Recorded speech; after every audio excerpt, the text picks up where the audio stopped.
Hello guys, welcome to back my YouTube channel. मैं शुभम कुमार। हम लोग 8th क्लास के हिंदी वसंत के फर्स्ट चैप्टर का आंसर क्वेश्चन देखेंगे, जो कि फर्स्ट चैप्टर का नाम है लाख की चूड़ियाँ। ठीक है, चलिए इसका आंसर क्वेश्चन हम लोग देखते हैं। हेलो गाइस, जो कि हम लोग आंसर क्वेश्चन आ चुके हैं कहानी से, प्रश्न अभ्यास से। ठीक है, और यहाँ से हम लोग फर्स्ट चैप्टर पर क्वेश्चन है कि पहला क्वेश्चन है कि बचपन में लेखक अपने मामा के गाँव चाव से क्यों जाता था और बदलू को बदलू मामा न कहकर बदलू काका क्यों कहा था। ठीक, इसका आंसर हो जाएगा। सो गाइस, हम इसका आंसर देखते हैं। चलिए, बचपन में 1 सेकेंड।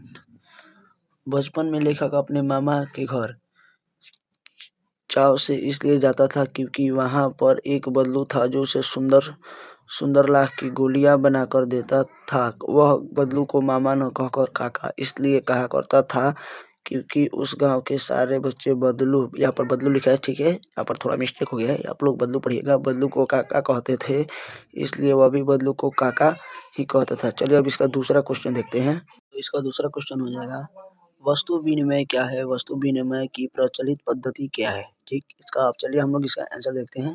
तो यहाँ पर इसका आंसर हो जाएगा, वस्तु विनिमय कोई वस्तु के बदले, यहाँ पर लिखा है दूसरी वस्तु लेना। आजकल वस्तु विनिमय की प्रचलित पद्धति मुद्रा विनिमय है। कहने का अर्थ है, ये पूछ रहा है क्वेश्चन हमसे कि वस्तु विनिमय क्या है और विनिमय की प्रचलित पद्धति, यानी कि पहले के जमाने में कि वस्तु विनिमय क्या थी। तो पहले के जमाने में कि वस्तु विनिमय कोई वस्तु के बदले कोई वस्तु लेना वस्तु विनिमय कहलाती थी, लेकिन आजकल वस्तु विनिमय हमारी मुद्रा है, जो कि पैसा रुपया है। ठीक है, अब इसका अगला क्वेश्चन यानी कि तीसरा क्वेश्चन है कि मसनी युग ने कितने हाथ काट दिए। इस पंक्ति में लेखक ने किस व्यथा की ओर संकेत किया है। ठीक, इसका आंसर हो जाएगा हम लोग का कि मशीनी युग ने कितने हाथ काट दिए हैं। इस पंक्ति में लेखक ने बेरोजगार की व्यथा की ओर संकेत किए हैं।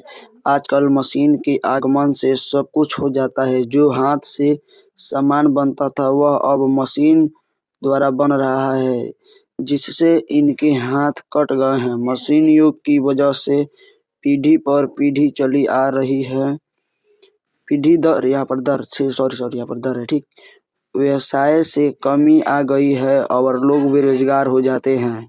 अब इसका चौथा सवाल है, बदलू के मन में ऐसी कौन सी व्यथा थी जो लेखक से छिपी न रह सकी।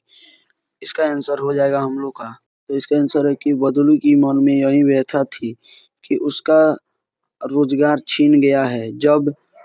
जब यहाँ पर क्या लिखा है, कांच की चूड़ियां का प्रचलन बढ़ गया था तो उसका व्यवसाय ठप हो गया। मशीनों के प्रभाव से कितने कारीगर बेरोजगार हो गए जो लेखक से छिपी न रह सकी। ठीक है, कहानी से यहाँ पर पांचवा सवाल है कि मशीनी युग से बदलू के जीवन में क्या बदलाव आया।